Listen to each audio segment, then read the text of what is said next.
Hello people, and welcome back to Let's Read Katawa Shoujo. In the last episode we met Misha and Shizune. Misha seems very energetic. Shizune, I don't think she likes me. So yeah, in this episode we're going to see the head nurse. Okay, let's begin. On a white door on the left is a green cross with the text head nurse and a nameplate. Well, no shit. A voice from the inside responds to my knock almost immediately, but I can't quite make it out. It sounded a bit like an invitation to open the door, so I invite myself further in. The room is not large and it smells strange. Well, it's a flaming nurse's room. It probably smells of medication. A friendly-looking man turns around on his office chair to face me as I enter. His desk is neat and tidy, but the bin under the table is overflowing with used medical utensils, and there are at least a dozen coffee cup rings lingering on the desk. Smiling man. Hello there. What can I do for you today? Well, you can look at me. See what's wrong? He is young looking and nice music. He is young looking and sort of rugged, but the dimples in his cheeks wash that impression away when he smiles. Are you the nurse? He smiles like a person who has heard this very same question hundreds of times. Why, yes I am. It says so on the door. No? Well, yeah, but still. You can call me by my name or just the nurse, like everyone else. What's your name? Of course, I shake off my confusion, realizing I probably should grab his extended hand. Oh god. Like, his extended hand. His handshake is rather firm and friendly. Right, I'm a new student and my homeroom teacher told me to come and meet you. My name is Nakai. His eyes light up with the revelation and he snaps his fingers. His eyes aren't even open. Oh, never mind. Oh, you're that Nakai. I was just reading your file in the morning. Some kind of chronic arrhythmia and related to congenital heart muscle deficiency, right? I know you're the doctor. He gestures me to sit down in a vacant armchair in front of his desk. Lovely. Yes? Good. Well, you've probably been briefed about the school enough, so I'll just go over this quickly. Brilliant. We have all kinds of facilities available, mostly physical and therapy and such. Physical stuff would kill him. There's always someone from my staff around, even at night. So, oh shit. Don't know what happened then. I hope it doesn't capture that. Let's just read that again. There's always someone from my staff around, even at night. So never hesitate to call us if there is a problem. The famous 24-hour nursing staff. Yay! Wow, this is like a hospital. Well, not exactly. For instance, we don't do brain surgery here. His jokes feel so out of place that I'm left thinking why he even said it. It's black humor. I think it's called that. I might be wrong. Yeah, just that it's really weird to have so many medical people at the school. You'll get used to it. I'm not so sure of that myself, but I don't let the nurse know it. Now, let me just find your file again. You lost it? While he searches for something from his computer and shuffles stacks of papers around, I let my gaze wander around the room. It's the epitome of generic, I'd like to say. The frick? I'm probably butchering a lot of words. Beige walls and ceiling. dark grey laminate flooring and all the equipment you'd expect for a school's nurse's office, fucking hell. Even the ridiculous educational posters are hanging on all four walls, reminding me to eat properly 3 times a day, and from all the food groups. Ugh, I hate them. Smiling, the nurse draws a thick file from the stack of similarly thick files and opens it. So you already have medication for the arrhythmia.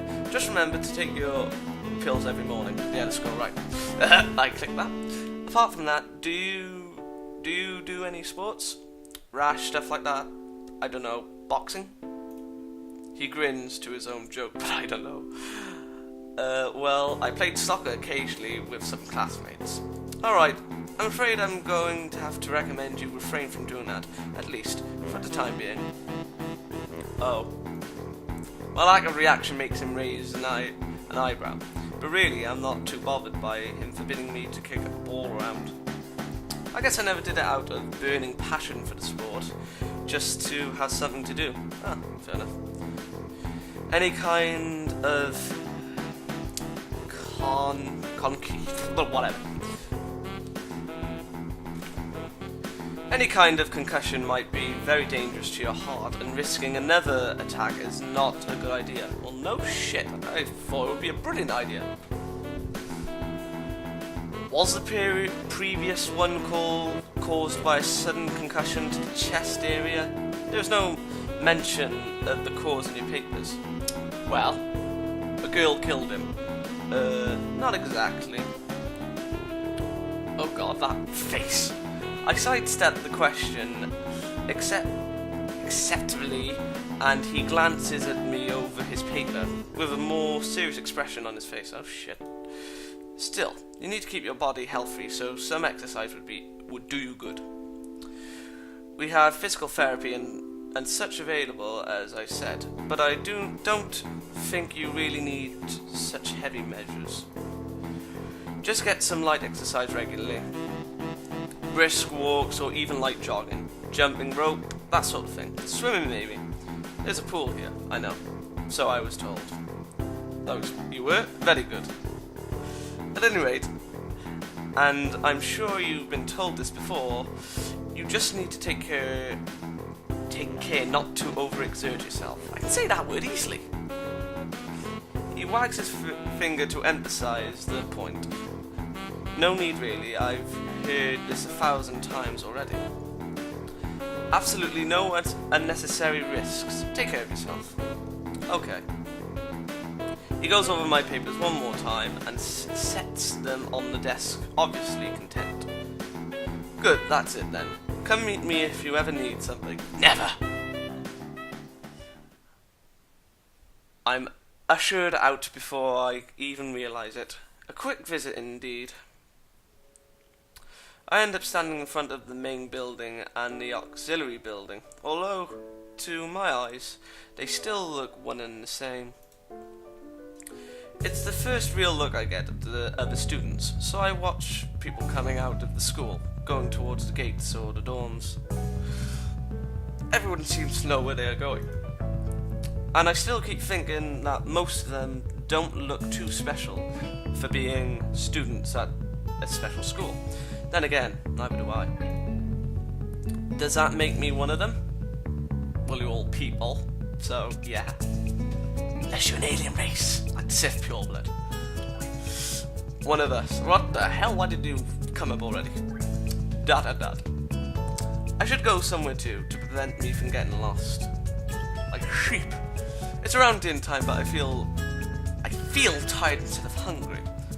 The weariness in me only grows as I trudge towards the dorms, set a little way apart from the main building complex. There was a garden of sort between the school and the dorms, shoeberry flowers, and that overbearing smell of fresh-cut grass that fills the atmosphere. It dawns on my tired mind that the smell feels novel because I haven't been outside at all for so long. Oh, someone's painting. That looks freaky. Last week is the picture by Muto's classroom. The dorm building is big and made of red brick. Like the others, it feels way too pompous for what it is. So I push forward, going inside.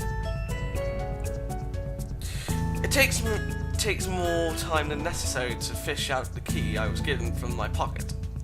Room 119. Despite the ornate exterior, the inside of the dorm is fairly new, functional, and boring. Oh, aren't you a downer? Just like in the main building, the halls and doors are wide to accommodate wheelchairs. The same goes for the elevators at the end of the hallways. I poke my head around the corner of the common room door. Inside, a few students are watching television. Lovely. One nods and gives a quick hello before turning back to the TV. Seems that only the girls around here are sociable. I suppose that's perfectly fine with me. I climb the stairs to the upper floor.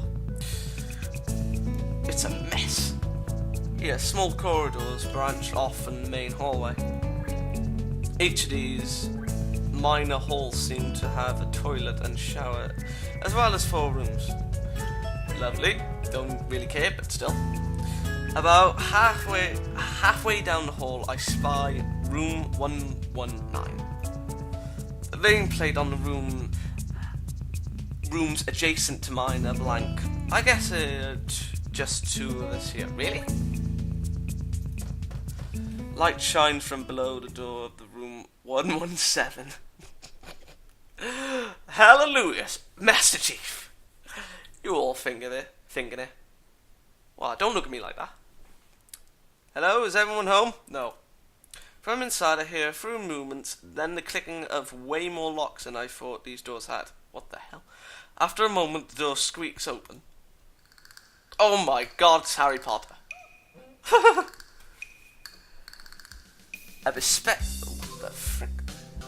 A bespectacled boy is standing in the doorway. He is looking at me very intently through his extremely thick glasses. Lovely. Who is it? I don't bloody know. What do you mean, who is it? Blind? No. At least not completely. Why would he have glasses if he was?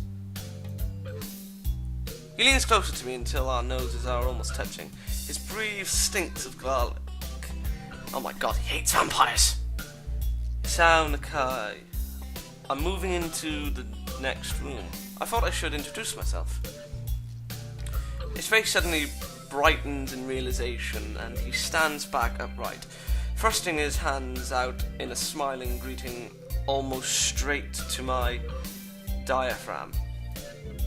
Oh, sup dude, the name's Kenji. Oh. Hi. I take Kenji's sweetie hand and shake it. That sounded so strange. Still a little rattled by the sudden change of attitude and vehement welcome. There were some suspicious looking people going in and out of your room earlier. Oh, it was probably my parents. Your parents, sure? Because they could have been some other people too. You can't judge a book by its cover. What the hell? I like him. Is that out of place proverb is left hanging between us awkwardly as I try to think of some way to respond? I'd say the chances are high enough. He shudders and makes some exaggerated hand gesture. You're a brave man, Sal. I beg your pardon? Me, I don't think I could trust the chances. The only one I trust is myself. Does that mean I shouldn't get to know you either? He thinks about this for a while. A wise decision. Damn. You are smarter than you look. Probably. What do you look like? I hope not smart. He squints his eyes and leans closer again, but I lean backwards to dodge it. Never mind, it doesn't matter. With that, he turns fumble. Bleh. With that, he turns, fumbles around for a moment in search of the door handle, and shuts the door behind him. Shuts, he banged it. I slide the key into the lock of the door marked 119. That rat bastard. We want that door. 117. Bleak beige walls, white linen, a desk made of some type of light wood, ugly curtains. Lovely. There's no one's room, impersonal, like my hospital room was. Well, let's get some posters.